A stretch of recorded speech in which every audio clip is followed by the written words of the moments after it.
सही में हमने प्रज्ञा को प्राप्त करना है तो हमें ध्यान करना पड़ेगा, और सही ध्यान अगर करना है तो उसके लिए हमें क्या करना पड़ेगा? शीलों का आचरण करना पड़ेगा। मुझे ऐसा लगता है, आपको कैसा लगता है? ये आप स्वयं देख सकते हैं, क्योंकि हम सभी भटके हुए हैं। कुछ लोग ही थोड़े बहुत निकले, बेशक हमने गले में केसा डाल लिया है, त्रिरत्न हमारे बिल्कुल सीने पे चमक रहे हैं डायमंड की तरह से, लेकिन हम कब चमकेंगे? हम कब चमकेंगे? अभी भी मैं अपने लिए विशेष कर कह रहा हूं, भाई और बहनों माफ करना, आपके लिए नहीं कह रहा हूं, मैं अपने लिए कह रहा हूं कि हम अभी भी भटके हुए हैं। भगवान बुद्ध भिक्षुओं को एक जगह बता रहे हैं, श्रावस्ती में जब वो विहार कर रहे थे, कई बार मैं बता चुका हूं, बार बार वहीं आ जाते, जैसे बताया ना, बार बार लौट के हम कहाँ आ जाते हैं? सीलों पे आ जाते हैं। तो भगवान बुद्ध से प्रश्न पूछते हैं, क्या पूछते हैं? अंतो जटा बहे जटा, अंतो जटा बहे जटा, जटाए जटता पजा, तंग तंग गौतम पुच्छामी को इमंग विजय जटंग। अर्थात जंजाल ही जंजाल है हमारे सामने, तो अंदर भी जंजाल है। काहे का जंजाल है? 10 संयोजनों का जंजाल ही जंजाल है, और बाहर ही जंजाल, जंजाल ही जंजाल है। अर्थात जो हमारी जो पंच इंद्रियां है, हमारा छठा जो मन है, ये हमें आगे बढ़ने नहीं देते हैं। भीतर भी जंजाल है, बाहर भी जंजाल है। इस जंजाल से जो प्रजा है पूरी तरह से जकड़ी हुई है। तो इसलिए हे तथागत सम्यक संबुद्ध, मैं आपसे पूछना चाहता हूं कि इस जंजाल को कौन काट सकता है? तो भगवान बुद्ध बता रहे हैं, जो हमारी पंच इंद्रियां हैं, उनके जो विषय हैं, उनके जो विज्ञान हैं, इनमें सभी उलझे हुए हैं। अगर इनको काटना है, और कौन काट सकता है? तो भगवान बुद्ध वहां बता रहे हैं कि इसको सीले पतिठाए नरो सपइयों। क्या कह रहे हैं? सीले पतिठाए नरो सपइयों, चित्तम पयंच भावयं, आतापि निपको भिक्कु सो इमयंग विजयी जटंग। अर्थात जो नर प्रज्ञावान है, वीरवान है, जो अभी वीर का शब्द का उच्चारण अभी अभी किया है हमारी संचालिका जो है धर्ममित्र प्रणीता डोंगरे जी ने, तो उसी हिसाब से लेते हुए मारे हैं कि जो वीरवान है, और हमारा जो दीक्षा हुई 12 जून 2016 में देहरादून में, तो उस समय हमारा विषय भी वीर ही रहा था, और 9 दिनों तक लगातार वीर पे ही चर्चा होती रही। बहुत अच्छी तरीके से समझाया गया, यानी कि एक तरह से हमारे जो आचार्य हैं, उपाध्याय हैं, कल्याण मित्र हैं, और जो एक तरह से जीएफआर टीम के जो हमारे धर्मचारी कूट कूट के उन्होंने हमारे अंदर वीर भरा था। अब कितना बच रहा है, कितना चल रहा है, कितना जा चुका, ये हमारे ऊपर है।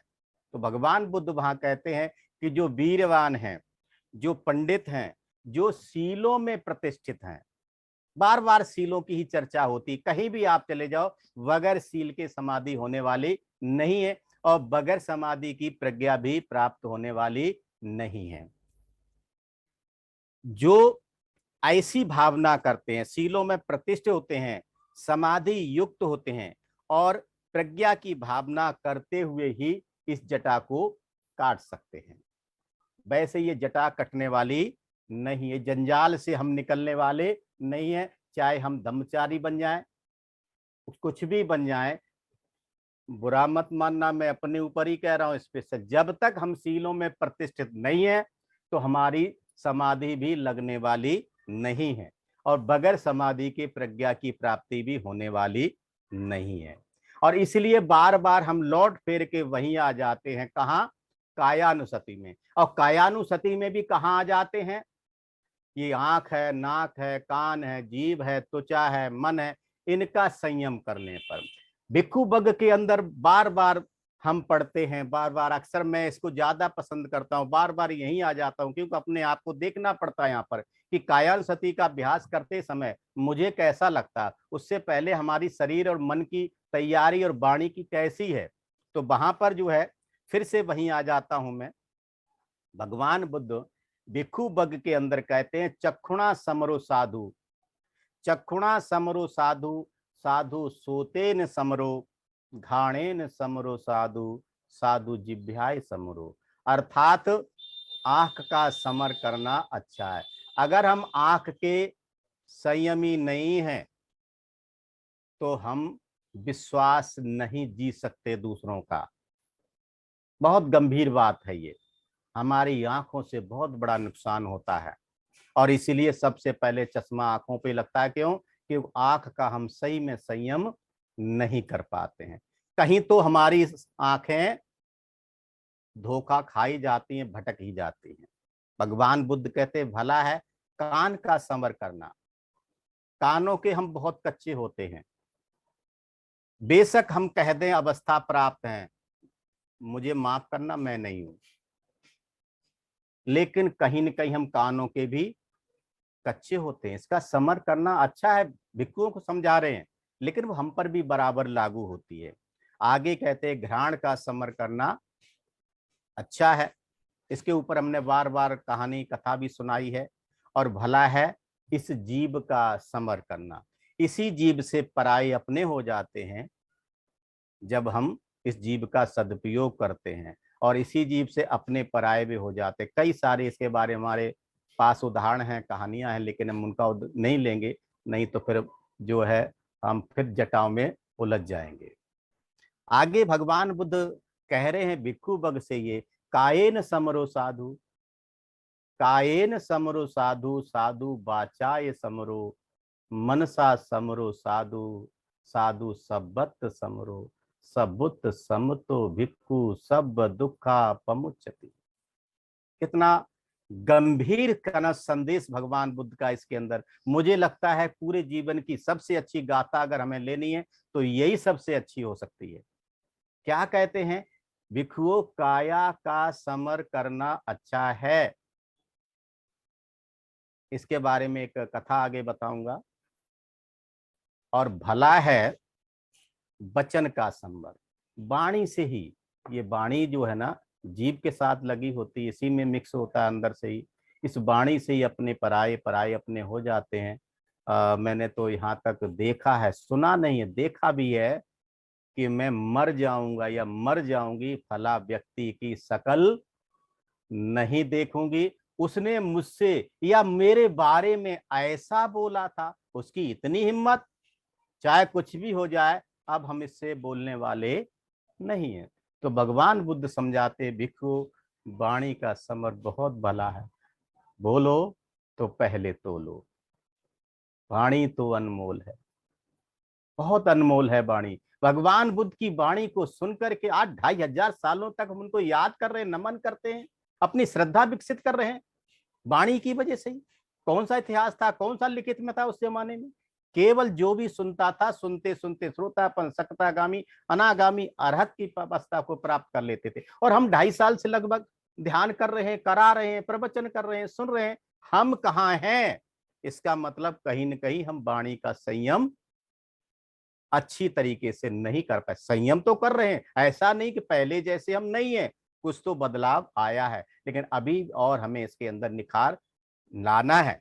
आगे भगवान बुद्ध कहते हैं भला है मन का समर, है ना? मन तो जानते हो हमारा ही अगुआ है, हमें जहां मर्जी ले जाता है। भला है सभी इंद्रियों का, आंख है, नाक है, कान है, जीभ है, त्वचा है और मन है, इनका संयम करना बहुत अच्छा है। सभी तरह से संयमित रहने वाला भिक्षु सारे दुखों से मुक्त हो जाता है। संयमी ही भिक्षु है, जो संयम करता है वही भिक्षु है, संयम करता है वही धम्मचारी है, संयम करता है वही धम्मचारी है। तो एक छोटी सी कथा है, दंपत से मैंने ली है ये, आज मैं दंपत पे ही बोलने वाला हूं, समय रहते बंद भी कर दूंगा। एक बार की बात, भगवान बुद्ध के जेत वन में विहार करते समय जो 2 तरुण भिक्षु थे, नौजवान भिक्षु थे, अचिरबती के किनारे नहा धो करके किनारे पर धूप ले रहे थे और उसी समय आकाश मार्ग से हंसों का जो झुंड है निकल करके उड़ता हुआ वहां से जा रहा था। उसे देख करके एक भिक्षु ने सहसा जमीन पर से कंकड़ उठाया और ऊपर हंस के मार दिया। हंस के जो कंकड़ है एक आंख से लगते हुए दूसरी आंख से निकल गया और हंस जो है अपने क्रंदन में कर्ण क्रंदन करते हुए बोलते हुए वो नीचे आकर के जमीन पर गिर पड़ा। भिक्षुओं ने इस कृत्य की बड़ी निंदा की और जाकर के भगवान बुद्ध को बताया कि आज ऐसे ऐसे एक भिक्षु ने किया है। भगवान बुद्ध ने उस भिक्षु को बुला करके उसे तरह तरह से समझाते हुए डांटते हुए बोला, भिक्षु तूने बहुत बड़ा अपराध किया है, आज तूने बहुत बड़ा अपराध किया है। धर्म धर्म में प्रवज्जित होकर भी तूने हिंसा की, तुझे जरा सा भी संकोच नहीं हुआ। तूने आज बहुत बड़ा अपराध किया है। भिक्षु को, वहां भगवान बुद्ध भिक्षु को समझा रहे हैं, लेकिन यहाँ इसको हमें अपने ऊपर लेना चाहिए। हम सभी धम्म का आचरण कर रहे हैं, धम्म हम सीख रहे हैं, तो ये हमारे ऊपर लागू होता है। तो वहां कह रहे हैं कि भिक्षु को हाथ यानी कि काया, पैर और वचन से संयम रहना चाहिए। कह करके कालिंग जातक का उपदेश देते हुए इस गाथा को कहा। कालिंग जातक के बारे में अगर स्टोरी पढ़नी है तो सूत्र निपात है, उसमें आप पढ़ सकते हैं। यहाँ पर मैं थोड़ा सा संदर्भ थोड़ा सा बताने का प्रयास करूंगा जो भगवान बुद्ध वहां कह रहे हैं। क्या कह रहे हैं उस भिक्षुओं को समझाते हुए, हत संयतो पाद संयतो, हत संयतो पाद संयतो वाचाय संयतो, संयत उत्तमो अजरतो समाहितो एको संतुष्य को तमाहु भिक्षु। अर्थात हाथ में संयम रखना चाहिए। हमारे हाथ कई बार संयम नहीं रख पाते, और कब नहीं संयम रख पाते हमें ये भी विचार करना, जो हमारे सामने वाला हमसे कमजोर होता है उसी पे संयम नहीं रखता, और हमारे से सामने वाला थोड़ा सा भी अगर दमदार है तो फिर हम सोचते हैं कि इसका परिणाम क्या होगा। जिसके हाथ पैर और वचन में यानी बोली में संयम है, जो उत्तम संयमी है, जो घट के भीतर, जिसको हम अध्यात्म कहते हैं, जो अध्यात्म सीख रहे हैं, घट के अंदर क्या है उसके बारे में मैंने शुरुआत में ही बताया था। जो अपने अंदर रत है, समाधि युक्त है, अकेला है और संतोषी है, संतुष्ट है, उसे भिक्षु कहते हैं, है ना। संतोषी परम सुखी। तो एक कोकाली की कथा है, कोकालिक सूत्र है जो हमने अभी बताया था कि आप वहां पढ़ सकते हैं, सूत्र निपात के अंदर है। एक कोकालिक नाम का भिक्षु था। वो अपने से जो सीनियर भिक्षु थे उनको कुछ न कुछ बोल देता था, आक्रोश कर देता था, नाराज कर देता था। लेकिन उसका हुआ ये कि उनके आक्रोश की वजह से वो पृथ्वी में धंस गया और मर गया। और मरने के बाद वो पदम लोक नाम है एक, जिसको नरक लोक कहते हैं, पदम नरक लोक में उत्पन्न हुआ। ये नरक स्वर्ग के बारे में ज्यादा चक्कर में मत पड़ना, सीधा सा समझ लिया अच्छी अवस्था हमारी मन की है तो स्वर्ग लोक में है, और हमारी अगर हालात अच्छे नहीं है तो समझ लो हम नरक लोक में है। हमारी मन की अच्छी स्थिति अगर नहीं है, हमारा रहन सहन अच्छा नहीं है, तो नरक लोक में उत्पन्न हुआ। तब उसके संबंध में चर्चा सुन के भगवान बुद्ध ने कहा, क्योंकि उसकी चर्चा हो रही थी उसके बारे में, तो उन्होंने समझाया भिक्षुओं, ना केवल इसी समय बल्कि पहले भी ये कोकालिक भिक्षु अपने मुख के कारण, अपनी वाणी के कारण नष्ट हो गया। कह करके बौभाणिक जातक को प्रकाशित करा। क्या कहा भगवान बुद्ध ने, भिक्षुओं को मुख में संयम रखना चाहिए। कागा किसका धन हरै, कोयल किसकू दे, मीठे बचन सुनाए के जग अपना कर दे। दोनों का तो एक ही रंग है ना, वाणी से ही तो पता चलता है, और हमारी भी पहचान हमारी वाणी से ही होती है। इस बात का ध्यान रखिएगा। इसलिए बोलने से पहले हमें तोलना जरूर है ना, जो हम ध्यान करना चाह रहे हैं। कायानुसति का इसमें बहुत बड़ा महत्व हमारा है, इस बात का ध्यान रखिएगा। केवल आंखें बंद करके जो बता रहे हैं वही करते रहना नहीं, शीलों को सबसे पहले लेना, वर्तमान में हमारे मन में क्या चल रहा है। तो आगे भगवान बुद्ध गाथा को कहते हैं, क्या कहते हैं, यो मुख संयतो भिक्खु, जो मुख में संयम रखता है भिक्खु, मंत भाणी अनुततो, मंत भाणी अर्थात चिंतन मनन करके बोलता है, अथम धम्मंच दीपेति मधुरम तस्य भास्तम, अर्थात जो मुख में संयम रखता है, चिंतन मनन करके बोलता है, उद्धत यानी उतावला नहीं होता, जल्दबाजी नहीं करता, पूरी बात नहीं सुनते हैं, उससे पहले कुछ लोग कमेंट कर देते हैं। और भगवान बुद्ध क्या कहते हैं, डोंट सीक अबाउट, हमें क्या ताक झांक नहीं करनी, उतावलापन नहीं दिखाना है, प्रतिक्रिया नहीं देनी है। ये हमारे भंते जी की शिक्षाएं हैं। प्रतिक्रियाओं से हमें बचना है। प्रतिक्रियाएं हमारे दुख को जन्म देती हैं, विवाद को जन्म देती हैं, वैर को जन्म देती हैं। तो भगवान बुद्ध कहते हैं जो मुख में संयम रखता है, चिंतन मनन करके बोलता है, उद्धत यानी उतावला नहीं होता, उसका भाषण बहुत ही सुखदायक होता है। हमारे धर्मचारी नाग रतन जी जब बोलते हैं तो बस सुनते जाओ, सुनते जाओ, सुनते जाओ। विमल सिद्धि जी बोलते हैं सुनते ही जाओ। विमल प्री जी बोलते हैं बस सुनते ही रहो। कितना सुखद होता है उनका भाषण, कितना सुखद होता है। मैं तो सही में दीवाना हो गया इन लोगों का, बहुत अच्छा लगता है। आगे थोड़ा सा और कठिन जाता है, और विशेषकर मुझे कठिन जाता है। और गहराई में जाने के लिए, सही में कायानुसति का आनंद लेने के लिए, समाधि में जाने के लिए हमें और ज्यादा गहराई में तैयारी करनी पड़ेगी।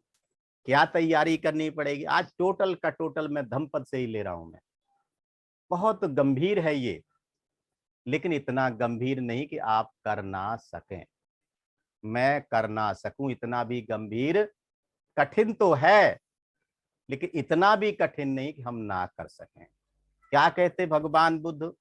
समाधि को प्राप्त करने के लिए कायानुसति, काया अनुसति, छोटी छोटी जो सती है उसकी जानकारी के लिए क्या कहते हैं, अंदर जाना है हमें और गहराई में।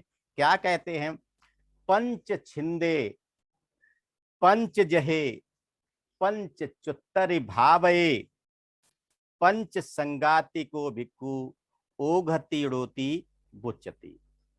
पंच छिंदे, छिंदे का मतलब उत्तर भारत में बड़ा मशहूर है। जब कोई पंगा लेता है तो क्या कहते हैं, ज्यादा पंग मत लेना, ज्यादा पंगा मत लेना, छेद के रख देंगे। यानी कि जैसे कि चाय बनाते समय कूटते हैं अदरक को, ऐसे कूट के रख देंगे, समझे, पंगा मत लेना। तो हमने जो क्या करना है, कूटना है, कूटना है, छेदना है। किसको? 5 चीजों को छेदना है समाधि को प्राप्त करने के लिए। कौन सी 5 चीजों को छेदना है? पहला नंबर सबसे ज्यादा जो हमें परेशान करता, आगे नहीं बढ़ने देता है, वो क्या है? सतकाय दृष्टि, झूठी धारणाएं, पक्की धारणाएं, है ना। हम नहीं बदलेंगे, हम अंग्रेजों के जमाने के जेलर हैं। सतकाय दृष्टि, विचिकित्सा, शील व्रत परामर्श, काम राग और व्यापार, इनको कूटना है, इनको छेदना है ना। और उसकी बाद क्या कहते? पंच जहे, जहे का मतलब है छोड़ दो, उनसे कोई नाता नहीं है। वो कौन कौन से हैं? 5, यानी कि रूप राग, अरूप राग, मान, औदक्ष और अविद्या। ये जो 5 जिनको संयोजन, यानी 5 + 5 10 संयोजन है। जो पहले जो 5 संयोजन है, पहले जो 5 बाधाएं, उनको तो कूटना है, छेदना है, और दूसरी को छेड़ना है। आगे पंच संगातिको भिक्खु, और उसके आगे जो 5 हैं, है ना, इनके प्रहार के लिए क्या करना है? अपने अंदर विकसित करना है। क्या विकसित करना है? पंच धर्मेंद्रिय, श्रद्धा है, वीर है, स्मृति है, समाधि है और प्रज्ञा। इनका हमने क्या करना है? विकास करना है, भावना करनी है। ओ घटदोती बुच्चती, अर्थात अगर ऐसा कर लिया तो फिर क्या होगा? इस काम, भव, दृष्टि और अविद्या के योगों को पार हम कर सकते हैं।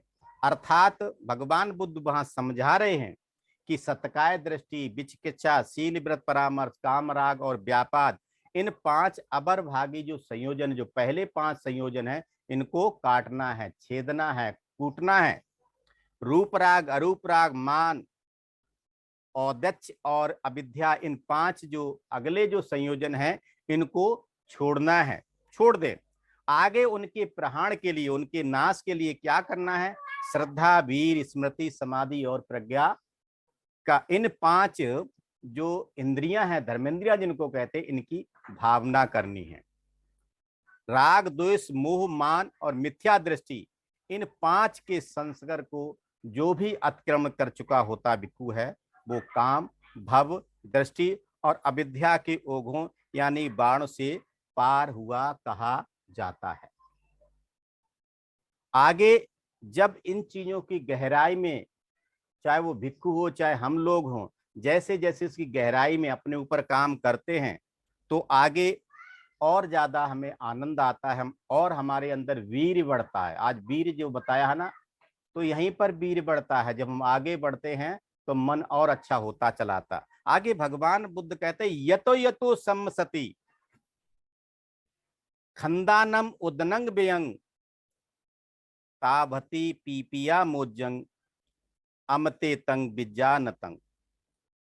अर्थात जैसे जैसे भिक्षु, ये रूप है, ये वेदना है, ये संज्ञा है, ये संस्कार है और ये विज्ञान है, ये जो 5 स्कंद है, जिनको दुख स्कंद भी कहा जाता है, जैसे जैसे इन स्कंदों की उत्पत्ति और विनाश पर विचार करता है, वैसे वैसे वह ज्ञानियों की प्रीति और प्रमोद रूपी जो अमृत है, प्रमोद, प्रीति, प्रमोद, प्रसब्धि, आपने सुना होगा, बार बार इसके बारे में बहुत अच्छी तरीके से बताते हैं।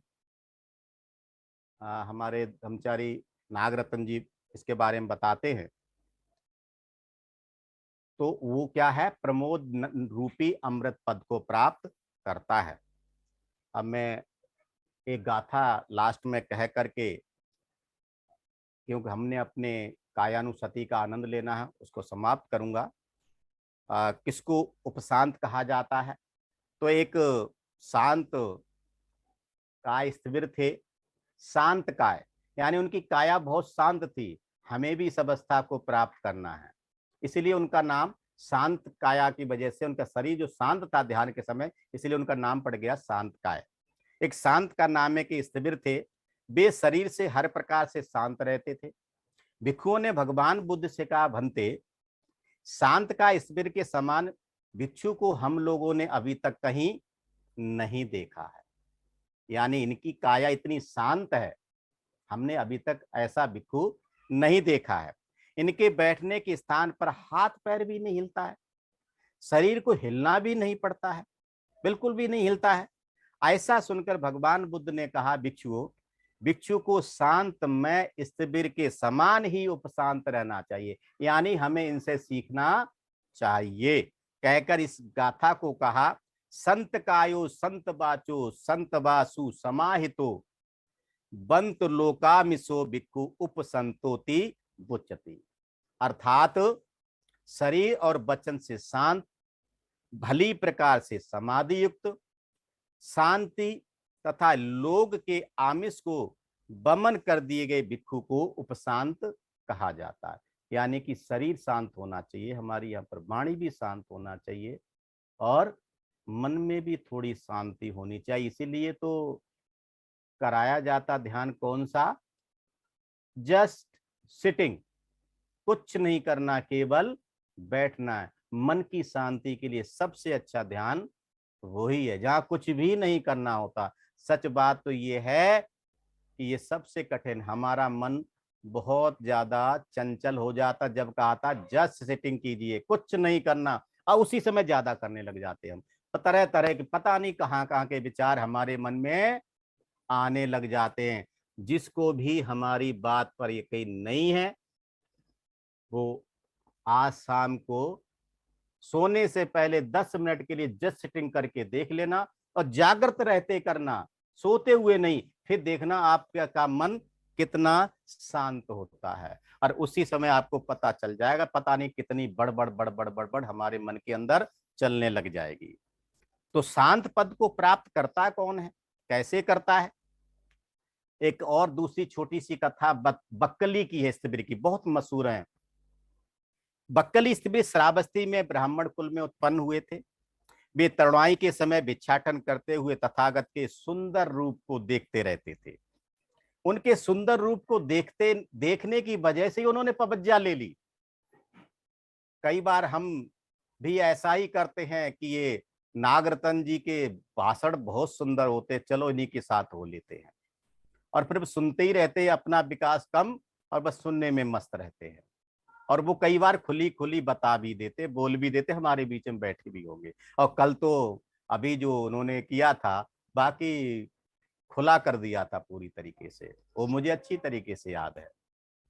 तो वो उनको देख करके प्रमुदित होकर के बोले अपने मन में कि अगर मैं इनके पास भिक्षु हो जाऊंगा तो कैसा रहेगा, ये सोचकर प्रबज्ञा ले ली उन्होंने। वे प्रबज्ञा के दिन से ध्यान भावना ना करके केवल तथागत के रूप, तथागत के सौंदर्य को ही देखते रहते थे।